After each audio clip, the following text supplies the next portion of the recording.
salaamaaleykum mbokk yi ñuy suivre fii ci leeral point net di leen nuyu di leen ziar comme niñ koy defee chaque jour dalal tey nag dañoo am kilifa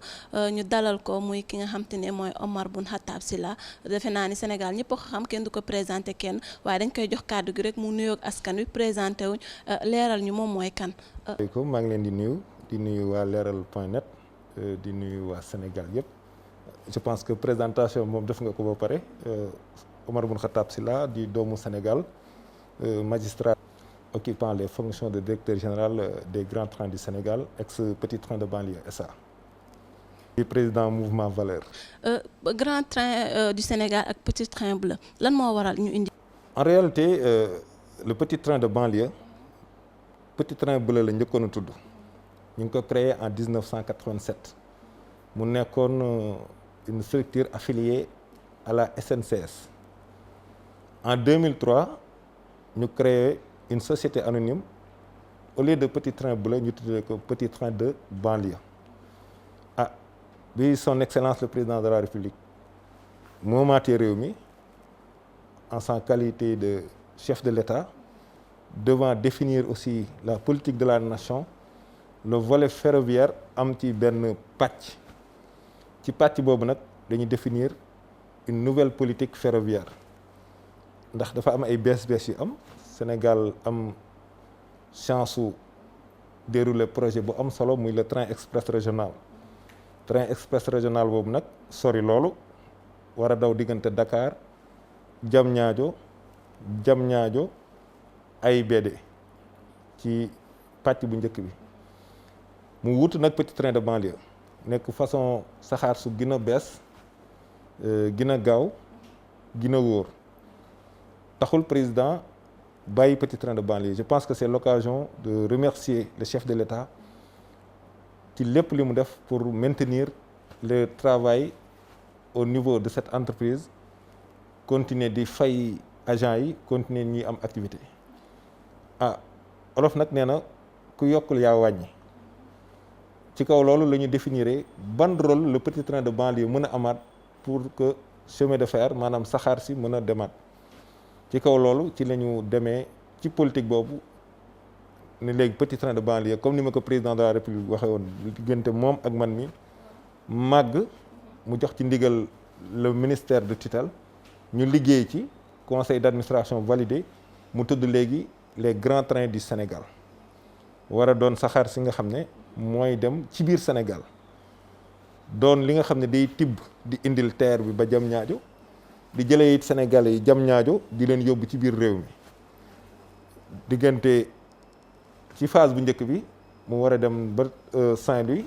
war a dem ba Touba war a dem ba Kaolack te ñëpp xam nañ ne saxaar gëjoon naa daw ci biir réew mi bu dul Petit Train de banlieue bi daan dem màggal ak gàmmu ba léegi ci wàllu saxaar si donc mu am yeneen coppite maanaam transport de marchandises ndax ñun on a un port qui était performant jàkkaarloog ay difficultés ñu liggéey ci ba nga xam ne daal Petit Train de banlieue màgg na léegi te de Grand Train du Sénégal dimension projet nag lañ nekk war a dem ci biir réew mi mais ci ay saxaar yoo xam ne yu mucc ayib la ànd ak jamono comme ni ko ministre El Hadj Oumar yu mu waxee nit ñi waruñoo wàcc ci TER bi di yéeg ci yeneen façon train yoo xam ne dañ naan accam loolu mooy idée bi daal de manière générale mais am na yeneen pàcc yoo xam ne xëy na danañ ci mën a ñëwaat ci waxtaan. est-ce que du Grand Train du Sénégal boobu est-ce que ça sera accessible à tout le monde parce que des fois dañuy gis innovation mais ça sera un peu difficile pour que population bi am ci accès. waaw xam nga nag ñun lépp lu ñuy liggéey état du Sénégal li mu ci jiital mooy intérêt population yi bu du woon loolu dañuy bàyyi woon li fi nekkoon rek mu yàqu ñu ci bëri ci ñun suñu yéegee saxaar bitim réew lañ ko yéegee te Sénégal bokk na ci réew yoo xam ne tubaab yi avant ñuy moom suñu bopp tubaab yi bàyyi woon nañ fi ci saxaar loo xam ne ak ci raay loo xam ne heure bi waroon nañoo dem suñu yoon bu yàgg da nga ma may ma expliquer léegi tuuti gis nga 1960 bi Sénégal di moom boppam amoon nañu plus de 1100 kilomètres de voies ferrées exploitables lu toll ci junni ak téeméeri kilomètres ci yoonu saxaar yoo xam ne dawees ci mën na nekk ak 64 gares fonctionnelles juróom-benn fukki gares ak ñeent Sénégal amoon na ko 1960 boobu ñu koy am at ma ca jiitu ci le président bi bees bi gane àdduna bi ñuy dugg 2000 fekk ne daanaka saxaar nekk ci jafe-jafe yu metti maanaam saxaar dafa demoon ba dee ci Sénégal benn saxaar fi doon daw di yóbbu nit ñi muy petit train de banlieue. Son Excellence le président de la République définir une nouvelle politique indi le TER le train express régional qui est un train moderne ba pare dolli ci entreprise yi fi nekkoon ci jafe-jafe yëpp mu soqali leen man en tant que directeur général petit train de banlieue ba woon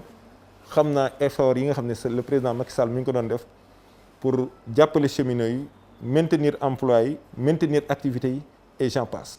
D'accord ñu gis tamit ci dañuy rester tuuti rek ci mbirub grand train du Sénégal mais raay yi nga xam te ni moo amoon ci Sénégal ñu gis quasi totalité raay yi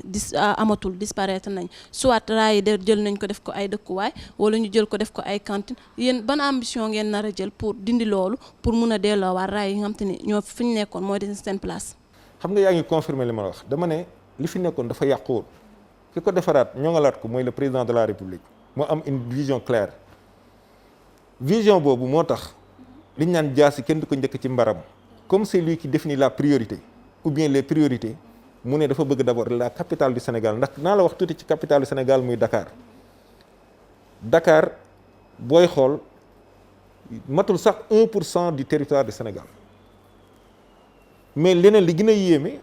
maanaam benn ci téeméer ci territoire bi 0,73% et quelque la booy xool population Sénégal buñ dee plus de 25% de la population sénégalaise est concentrée à Dakar maanaam buñ dee téeméer ñaar fukki ak juróom ak la ca teg ñu ngi dund Dakar Dakar dafa xat ba pare ñëpp bëgg faa dajale raison yi ko waral maanaam li koy justifier bëri na exode rural le fait que c'est la capitale et administrative économique et même politique et cetera maanaam lépp dafa nekk Ndakaaru am benn nattu mooy Ndakaaru c'est une presqu'île day dëkk boo xam ne daanaka ndox ko wër ba pare ay buntam bëriwul mais lan la ñu gis état bi dafa dem ay politique jiital xel ndax gis nañ dëkk yoo xam ne ñoom ñëpp ci ndox lañ nekk mais fexe nañ ba am ubbeeku bu yéeme ci àdduna aéroport bi fa nekkoon tey muy Ndakaaru génne nañ ko yóbbu Diass nit ñi dañ doon am ay jafe-jafe pour dem ñu indi leen train bu moderne autoroute yi ak route yi ñëpp gis nañ Dakar ni mu ñun bi ñu nekkee à l'ENAM rek je me rappelle bu ñu daan jàngi tout le temps ay congestion mais léegi Dakar gis nañ ne am na amélioration bu net population bee ngi yokk et cetera et cetera alors fi nga xam ne raay yi fa la daan jaar waxuñu ne fa lay jaaraat force nous sommes en dimension projet maanaam grand train du Sénégal continuité petit train de banlieue la ci benn pàcc mais ci anam wu bees léegi nag fan la ñuy jaar ñun am na ay propositions yu ñu ci def ba avancé woon ci lool am na lu ñu mën a récupérer maanaam jëlaat ci yoon bi ñu daan jaar li waral jafe-jafe ji rek mooy mbas mii ñëw muy coronavirus di Covid-19 daanaka moo taxawal lu bëri mais tayowul président dafa ne nañ continuer di fay salaire yi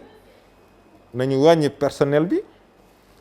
ñu dem toog seen kër maanaam nañ confiné wu service minimum télétravail et j'en passe pour raison yéen a ngi tey Louga ngeen ma fekk ci suma kër pour waxtaan ak man yéen waa Leeral ma leen ci remercier bu baax waaye xam nañu daal même bu fekkee ne raay yi lu bëri disparaître na ñu teggi ko même su fekkee ne am na ci yoon yoo xam ne am nañu ci dëkk danañ ci indi ay saafara yoo xam ne Sénégal incha allah sous l'ère du président Macky Sall danañ gisaat saxaar si mu daw ci biir. incha allah monsieur Sylla mouvement des valeurs pourquoi mouvement des valeurs ñu gis ne tamit mouvement des valeurs da nga ko créer mu nekkoon lu am doole ba campagne présidentielle bi di ñëw ba bu muy jàll mais campagne daa jàll rek mu mel ni mouvement des valeurs dañoo noppi wala dañoo xaw a fay la waral loolu. d'abord pourquoi mouvement des valeurs parce que tout simplement dañu gëm ne politique je le dis dans un ouvrage à paraître si la politique était une mauvaise chose ce ne serait pas la voie par laquelle il faut passer pour élire la plus haute autorité d'un pays dafa fekk ne politique niñ koy defee ci Sénégal li ci bëri dafa tilim naxaate wuruj dige boo amee la nga bëgg ci fal daal di réer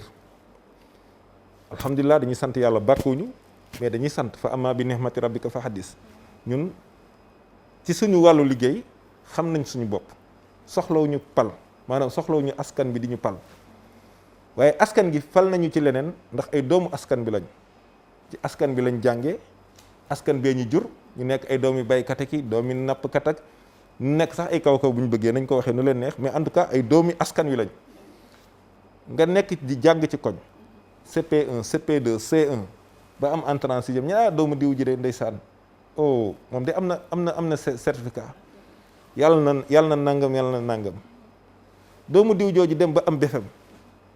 duñ ci tollee ñun def suñu ay arrosage ak nangam sàngam ñëpp kontaan doomu diw de am na bac doomu diw de ma nga université nangam lay def waaye yëg ngeen ne doomu diw jàll na ENAM ñëpp kontaan ci lu jiitu loolu nga judd ñu reyal la xar mais fan nga juddoo ci hôpital wala ci dispensaire doo dara askan wi téye la say waajur woote ngénte teral la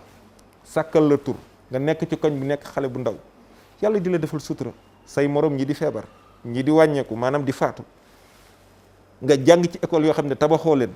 ay doomi réew mi ñoo xam ne état bi leen di fay di la jàngal ñëpp di la encadré ba nga màgg yàlla defal la sutura nga tekki nga taxaw fëgg sa dënn jàpp nañ ne du ngor du nite politique bonul niñ koy defee Sénégal moo bon te ñu bëri ñi ciy yëngatu dañoo tilim goo xam ne dañ koy gën a tilimal nga baal ma de gis nga mbaam xuux yi ni ñuy def fii ci Louga ak ci dëkk bi di salteel ak di yooyu gis nga ñiy politique noonu la ñuy def bu ko defee yow góor gi doo ci ñeme sax jege léegi nag ñoom buñ politique def seen mascarade boobu ba pare continuer nag di jiite di décider à la place des gens éclairés la politique au sens étymologique est noble boo koy jàng ci droit islamique ñu ngi la koy xamal mu ngi tudd siyaasa. Je vous raconte une anecdote. Ce n'est même pas une anecdote, c'est une réalité. Le prophète Mohammed sallallahu alayhi wa sallam avait défini ses 4 compagnons, les Khalif Rashidoun, ses compagnons véridiques comme suit. Le prophète avait dit, Abu Bakr Sadiq, c'est le plus grand politique de l'histoire. Omar ibn Khattab, le plus grand juriste. Ousmane, Seydina Ousmane ibn Affan, le plus grand diplomate. Seydina Ali, le plus grand général. waaye léegi politique bu bonoon est-ce que danañ ci jaar pour fal président politique bi su bonoon est-ce que tey nit ñu baax ñooy doon nañ ko def Sénégal nag ñoom ñooy def lu ñu tëgg rek rax ca përëm li may wax xalaat ci bu baax dañ koy salteel tilimeel ko ba nga xam ne yow gor si doo ci ñemee agsi waaw parce que da ngay gis ni politiciens yi nit ñi mënatuñ leen gëm parce que dañuy dikkee période campagne wala période élection bu ñëwee dañuy dem ci à la porte des populations dem ci nit ñi mais bu affaire yi jàllee dañuy tëju seen biir kër bàyyi nit ñi nga xam te ni ñoo leen doon nekk si naaj bi ñu continuer nekk seen coono. waaw dafa fekk ne ràññewul ñu ñaar politicien ak homme politique politicien yàlla bu ñu ko nekk man su ma nekkee politicien. suma askan ak corporation bi ma bokk dañu may bàyyi le président Abdou Diouf est un grand homme d'État il fut un grand politique un grand administratif mais il ne fut jamais un bon politicien parce que un bon politicien ne peut pas être un bon citoyen li ñu tuddee un bon politicien moi je préfère même ne pas épiloguer sur ça politique moo yor askan da ngay am une politique sanitaire par exemple tey il y a une pandémie qui sévit feebar mbas mu sonal ñëpp mais ce qu'on a fait il y a une politique sanitaire maanaam ni nit ñi dee leen sol masque dee leen def nangam dee leen def nangam il y a une politique pénale qui définit nan la société di doxee il y a une politique alimentaire il y a une politique sécuritaire waaye dañoo jaxase loolu lépp naan politique keroog benn xale dafa ma interpellé ne ma c'est quoi le premier magistrat d'une ville une pertinente question parce que souvent da ngay dégg les maires ñaan premier magistrat de la ville ñoom nag dañuy jàpp ne magistrat yëpp a yam magistrat d'une ville mooy le maire cela n'a rien à voir avec les magistrats de la République ñi nga xam ne yàlla suturaal nañu en tout cas fa lañ bokk ci formation fa lañ bokk ci profession loolu je pense que ça me permet de répondre doublement à votre question d'abord mouvement valeur bi ñu koy créer dañu jël nit yu am ay valeurs ñu dugal leen ci ñi ci ëpp dañoo am une expérience politique positive xaaj bu ci des yëpp daanaka mosuñoo politique waaye dañ leen a leeral ne ñoom dañoo war a politique ndax sama benn xaritu shérif daan na ko wax nee na bu ñuy décider askan bi di politique yow nga ne sama yoon nekku ci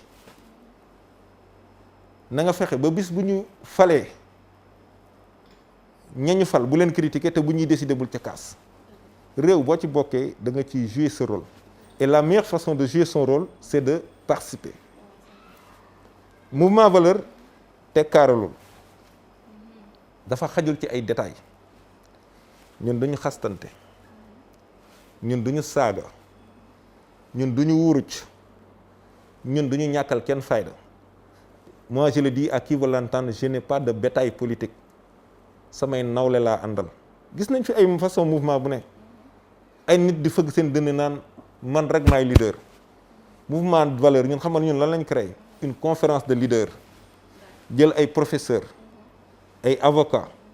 ay médecins ay pharmaciens ay jaaykatu jën ay dawalkatu jakarta ay dawalkatu oto suuf ay jardiniers dañoo jël ci askan bi lépp lu baax suñuy cuubkat suñuy jaaykatu radi fii la ñuy daje ci suñu siège toog waxtaan xool nan la ñuy participer. loolu moo tax bi ñu demee ci élection man Louga depuis ñu nekk xale xam nañ ma fii laa jànge séq ñëpp lu baax ak jàmm yaakaar naa ne bi ma wootee ñi ma war a wuy si ñoo ma wuy si te bañ ma wuy see ràññee nañ bu baax bu ñuy bojj ak bu ñuy boxam ndax nit ñu baax ñëpp ba ci ustaasu daara alxuraan yi keroog def nañ seen délégation de presque 80 sëriñ daara di ñaan ak di jàppale parce que man mosuma tëj samay bunt ma ci dolli ne ñun soxlawuñu politique pour def ko échelle alhamdulilahi macha allah sant nañ yàlla yàlla defal nañu jàmm yàlla defal nañu sutura soxlawuñu politique pour am salaire soxlawuñu politique pour fonction yàlla sutural nañu defal nañu sutura ci loolu lépp te ñi ñuy àndal aussi ay nit yu am valeur lañ góor ak jigéen mag ak ndaw loolu moo tax suñu présence dafa am ñu muy déranger te dina leen yàgg déranger ndax dara duñu tax a arrière kon mouvement valeur ma lay dolli ne bëri na action yu ñuy def xam na ngay gis Sénégal ku def action rek internet rus naa ñi may àndal li ma dégg naan kii li muy wax amul ñoom xam nañ ne bëri na action yu ñu def maa ne leen ne sortez pas ces actions dans les médias parce que il ne faut pas créer un amalgame qui part toujours de la politique du gàmm du màggal du ay activité du politique de l'emploi amul luy xew ci njàmbur ak ci Sénégal gi te defuñu ci waaye dañ cee boolewul wax ndax dañoo am leader boo xam ne muy le président Macky Sall li ko ñëpp bàkkee mooy que c'est un homme d'action waxam bëriwul waaw nan la nit ki nekkee sa njiit di jëf ngay gis mu nekk un homme discret un homme d'état efficace yow au lieu que ngay jëf la nga nar a jëf nga di ko mottalee wax. waaw mais xam nga en tant que mouvement xanaa kay de temps en temps parce que ñun man mouvement depuis longtemps dégguñu ko mais même bu dul da ngeen di def dans la discrétion sax xanaa de temps en temps dinañ dégg mouvement des valeurs ñi ngi ci lii wala mouvement des valeurs ñi ngi ci la mais kenn déggu leen. xam nga nag dama lay dolli moo foofu laay sant c'est une question très pertinente ñun dañoo ànd ak nit ñoo xam ne nee naa la dañoo yor seen liggéey et ces gens ne font pas de la politique une profession. Ils en font une activité xam nga ki nga xam ne dafa bëgg dundee politique te bëgg ta sonn dana dugg ci lu mu war a dugg man benn numéro téléphone laa am xale yi ci mbedd mi sax xam nañ ko et je l'ai depuis étudiant deuxièmement je dis aux gens du mouvement valeur ñun on a un code de travail man damay liggéey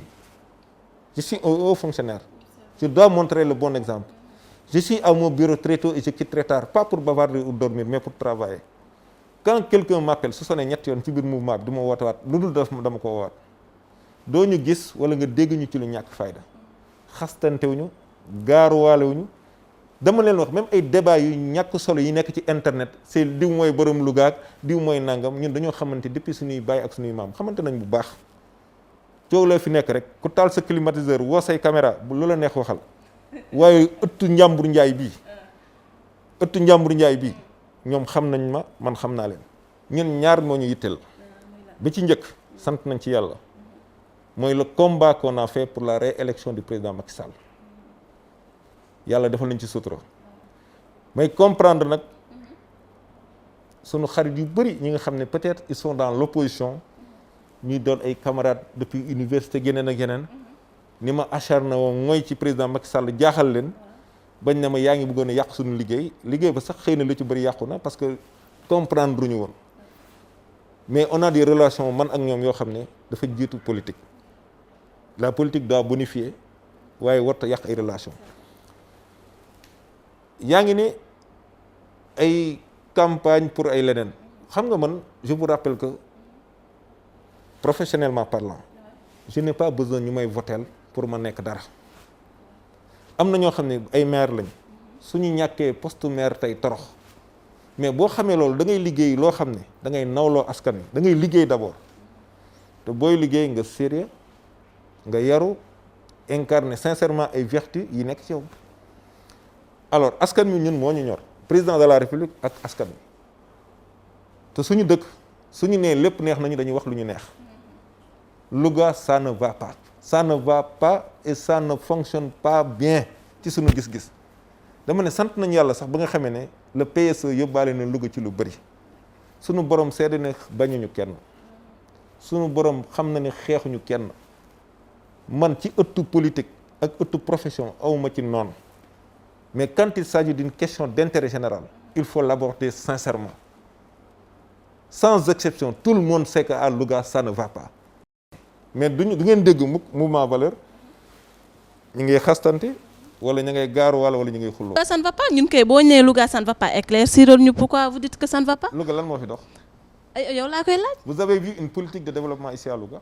ah man yow laa koy laaj parce que vous êtes un leader d'un mouvement. non dama ne est-ce que. léegi man gis naa ne man dama la wax sama gis-gis mooy à Louga pour man waroon nañu am une politique de développement. ah pourtant suñu politiciens yëpp ñoom ils disent qu'ils font une politique de développement ci loolu la ñuy yendu ci loolu la ñuy fanaan. politicien nga wax moi je parle en tant qu'homme d'État je parle en tant qu'homme politique moi je suis pas un politicien.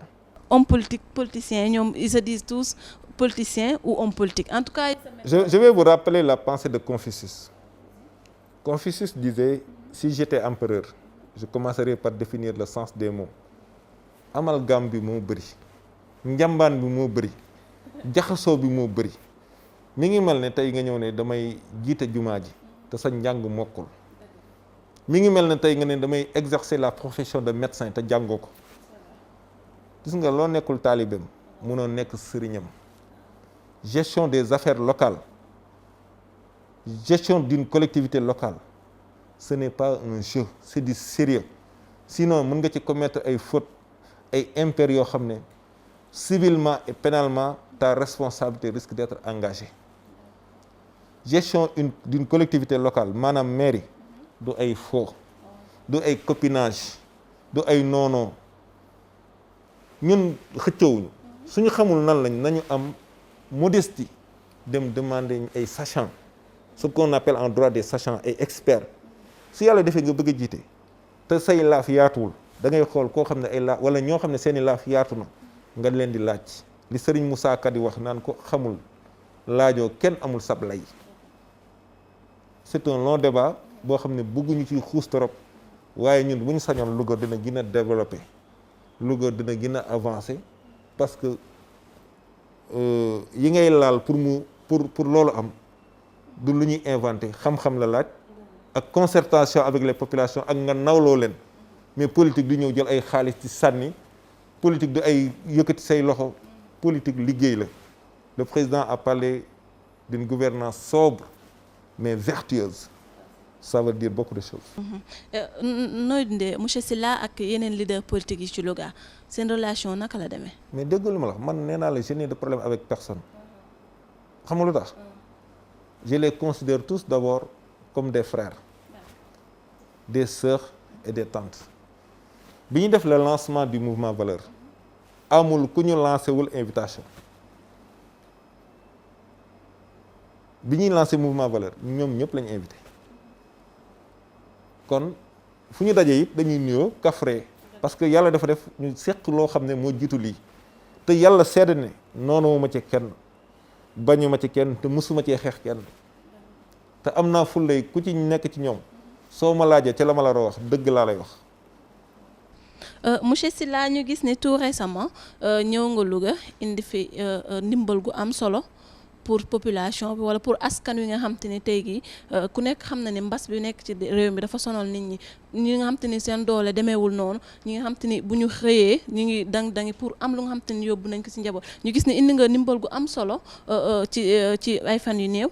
jogleel ko ci ñi nga xam te ni mooy askan wàllu ndimbal boobu ñan nga ko doon jox ak est-ce que du da nga koy def comme yenn leader politique yi sax xam ni ku bokkul ci ñoom du am non dañuy leeral rek dañuy waxtaan rek ku bokkul ci ñoom du am. Alhamdulillah, d'abord damay corriger pour que ñu gën a comprendre nte j'aime bien vos questions parce que vous faites comme si vous adressiez à un politicien. Je rectifie. D'abord ñun jàpp nañu du ndimbal ci yàlla rek lay jóge dana ko jaareel nag ci loxo doomu aadama li ñu indi njàmbur du ndimbal dañoo ñëw bokk kook ñoom ndax ñun ñooy ñoom ñooy ñun te bañ leen soxlaa dañoo takk suñuy dàll dem seeni kër ne leen jàppale leen le président Macky Sall parce que le Sénégal am na chance tey am président boo xam ne jeune la il sait ce qu'il fait il aime ce qu'il fait te mën na yóbbu Sénégal fu sori ñu bëri nañu ñun de affaire politique mosuñoo intéressé waaye xam nañ la xam ngoo xam ne doo dugg ci ay caaxaan kon ñun ñëwuñu di indi sarax wala ndimbal déedéet dañoo ñëw di bokk ak suñu askan. beneen bi nga ne ndax defuñu comme ñeneen xam nga saabu du fóot boppam man corona ba mu amee ba léegi je travaille 2 jours à Dakar le reste du temps je viens me confiner ici à Dakar à Louga. Je suis au contact avec les populations mais en toute conformité avec les gestes et les règles de barrière. Mouvement Valeurs lépp lu muy def stratégie la ci demee du man maa yeewu rek ne ay woon nag non dañu am ay nit ay boroomi bopp di nit ñu baax dëkk ci dëkk bi dama créer une commission ñu toog ñu waxtaanee ko ñu ne ñun lii nan lañ mën a def ñu ne nangam nan lañ koy defee ñu ne nangam nan lañ koy defee ba nga xamee ne duñ ñu jam ci yéen a def lu ngeen warta def wala yéen a fi dajale nit ñi maanaam dañoo waxtaane lépp daal di nag jëfee commission boobu moom moo sensibiliser 400 familles au niveau de Louga. leneen li may corriger mooy ni nga ne ndimbal lu am solo loolu waxew ñu bakkande waaye yàlla xam ne lu ñu xeeb la ndax yéene nañ askan wi lu ëpp loolu dañ ko daan def sax ci yeneen i anam waaye dañu jàpp ne lii comme ni ma ko waxee rek ku nekk li nga am moom ngay duggee marché ci li nu yàlla suturaal jël nañ ci du leb du alalu kenn ci ndimbalu yàlla la ñu jël ci suñu poche bokk koog waa njàmbur et j'étais là-bas du début jusqu'à la fin et on a respecté les gestes barrières les gens sont venus mais ndimbal li ci ëpp solo pour ñun mooy masque bi ñu jox nit ñi on a distribué 2000 masques 1400 masques pour ay mag ak 600 pour ay xale 400 familles yooyu ñu ciblé fexe nañ ba ñu am ay madaar te xam nga ne madaar bon tu fais de la publicité pour Madar tant mieux xam nañ ne détergent bu baax la pendant un moment beneen bi ñu jox leen ay eau de javel waaye saako nag il faut nga def ci dara pour mën a taxaw moo tax ñu jox leen loo xam ne ku ci nekk famille bu nekk jox nañ la 50 kilogrammes de ceeb 5 litres d'huile 5 kilos sucre 3 pots Madar 3 pots bouteilles d'eau de javel non 3 bouteilles de Madar 3 bouteilles d'eau de javel jox nañ leen aussi chaque famille 5 masques ñaar pour ay xale ñett pour ay mag te nit ñi aussi bi ñu ñëw takk nañu masque am na une commission boo xam ne moo doon veiller sur ça respecté nañu geste barrière ak yëpp. masque bi nga sol MOV mouvement des valeurs la wala dafa coïncider rek. Le hasard n'existe pas mais ñun ñoo confectionné ay masques. tuddee ko MOV muy mouvement valeur. monsieur Sylla est-ce que en dehors de loolu ñi ngeen doon jox don yi waaw est-ce que département bi la wala commune bi la wala dafa am ñi nga xam ne juste dañ leen a ciblé par le mouvement pour yóbbu leen don. dëgg rek neex yàlla suñu yéene ëpp na li ñu def benn. Deuxièmement li ñu def waxuma doy demul bay doy parce que plus d'1 million de familles inscrire daat nañ. Troisièmement bi ma dee wër le président Macky Sall dem naa dëkk yu mel ne ay Njokk Sall dëgg rek a neex yàlla ay Yërmande Jeng ci gàttal dëkk yi wër Louga yëpp dem naa fa waaye dëgg-dëgg li ñu jëf biir Louga rek la yemagul mais suñu yéene xamuñu nag luy xew kañ la ak fan danañ wutiwaat de ci anam wu lew nag buñ ko amee yaatal ko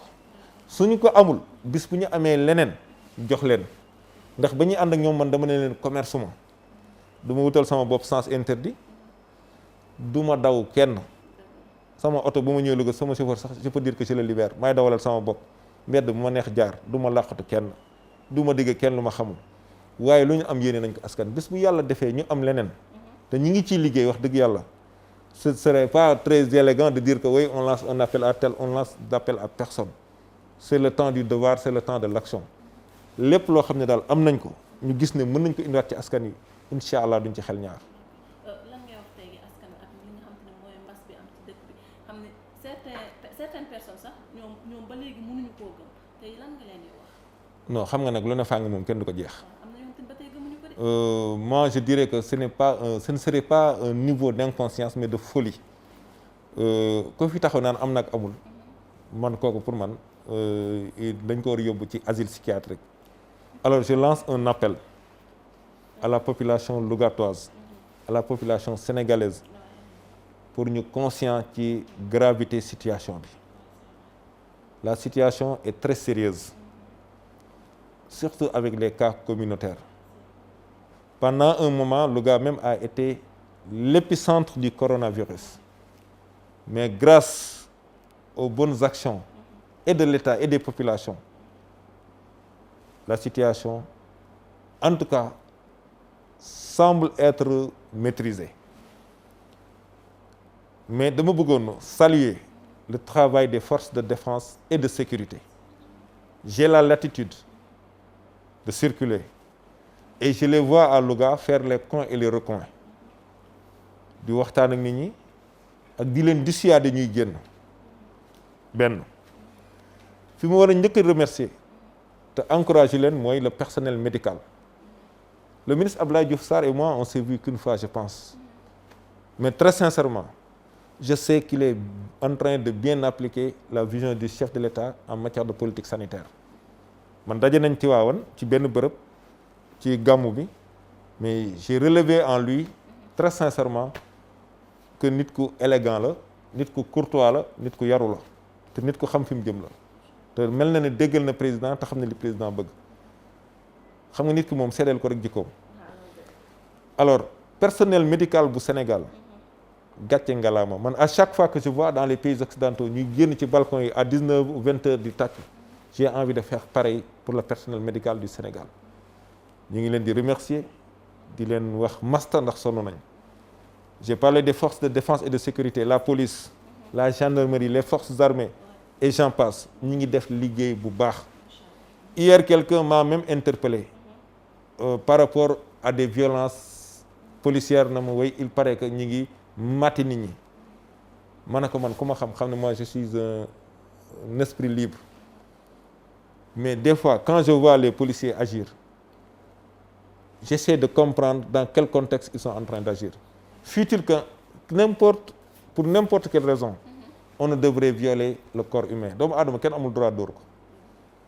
en droit on dit que le corps humain est sacré la sacralité de ce corps humain ne devrait en rien pour rien au monde être violé mais nit ñi aussi ñoo war a yaru nit ñi ñoo war a respecter les mesures de confinement de distance ndax ku ko respecter kenn du la def dara bu dee aussi dafa am ñuy dóore nañ ko arrêté ndax kenn amul droit dóor kenn ça il faut le dire ak koo mënti doon amoo droit dóor kenn amoo droit saaga kenn loolu moom aussi il faut le dénoncer mais nit ñi aussi nañu toog seeni kër nit ñi nañu respecter li ñu war a respecter homme de loi yi aussi yam fi ñu war a yam agir conformément au droit ce n'est pas parce qu'on est en situation exceptionnelle qu'il faudrait tordre le droit c'est le droit qui tient le monde c'est le droit qui encadre les relations nul n'a le droit de frapper qui que ce soit. Monsieur interview bu nga xam te ni macha allah. mais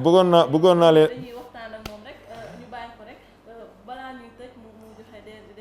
kàddu yu mujj. bëggoon naa aussi remercier la presse. gis naa ni ñuy accompagner Sénégal waxuma état bi wala population yi Sénégal ci situation bi moi je pense qu'on a une presse responsable ñu leen di remercier mais aussi ñun Sénégal man de je ne regrette pas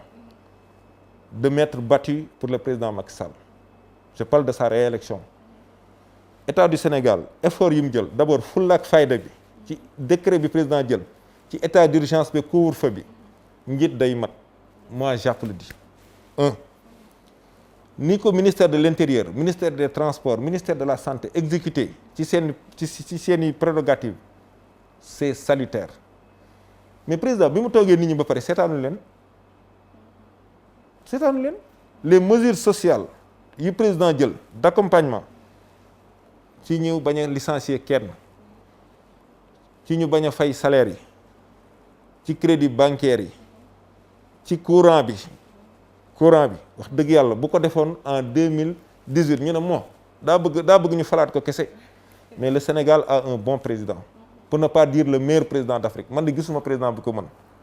du ma ko jaay nag si je dois le critiquer je le critique avec la manière parce que je suis un homme d'État qui se doit quand même d'observer la réserve quand c'est nécessaire mesures yi état du Sénégal jël même boo demee ci bitim réew am na pays yoo xam ne ay pays yu amoon doole lañ jàpp te jëluñu ko man su ma xoolee ci entreprise bi ñu dénk président mi ngi fay ñëpp di surveiller lépp di accompagner lépp et on sait que les gens sont à domicile mënoon nañu wax salaire yi 60% ne paye pas tel prime mais def nañu sëgg ci lépp te góorgóorlu pour ñu dépasser cette situation donc je pense que tout le Sénégal aujourd'hui lui doit encore respect tout le Sénégal lui doit considération ñu ngi ñaan dal lii yàlla na fi gaaw jóge ñi feebar ñu tane ñi mu dalagul nañu maytu te ñi mu dal aussi ba ñu wér bu ñu naagu te ñu xam ne feebar bi mën naa dugg fu ne li nga xam ne dugg na ci palais reine Angleterre dugg Monaco dugg feneen ak feneen mooyul kenn te situation bi nag mi ngi dog di gën a sérieux pour Sénégal. Moi, je demande particulièrement aux locatoires d'observer les prescriptions des autorités administratives et médicales loolu daal la ñuy wax ñëpp di remercier waa mouvement Valeurs ci seen taxawaay keroog samedi 2 mai bi nga xam ne si lañ doon def la distribution de kits sanitaires ak élémentaires merci beaucoup. ñu koy jaajëfal monsieur Sylla macha allah dalal ñu waxtaan ak ñun waxtaan bu am solo nii rek lañ koy defee saa su ne ak leral.net nee naa rek restez chez vous c'est mieux pour tout le monde du pour dara mais seen wér-gu-yaram bu leen ko kenn gën a bëgg bu leen ko kenn gën a naw bu leen kenn def loo xam te ne waru leen ko def ndax seen wér-gu-yaram rek moo tax a jóg ñëpp di jaajëfal tamit suñu nga xam te ni ñooy suñu personnel sanitaire yi dëgg yàlla nelawuñu lekk ñu naan ñu ndax ñu di jaajëfal ki nga xam te mooy sama caméraman Babacar Diop nii lañ koy defee saa su ne à très bientôt incha allah sur leral.net merci.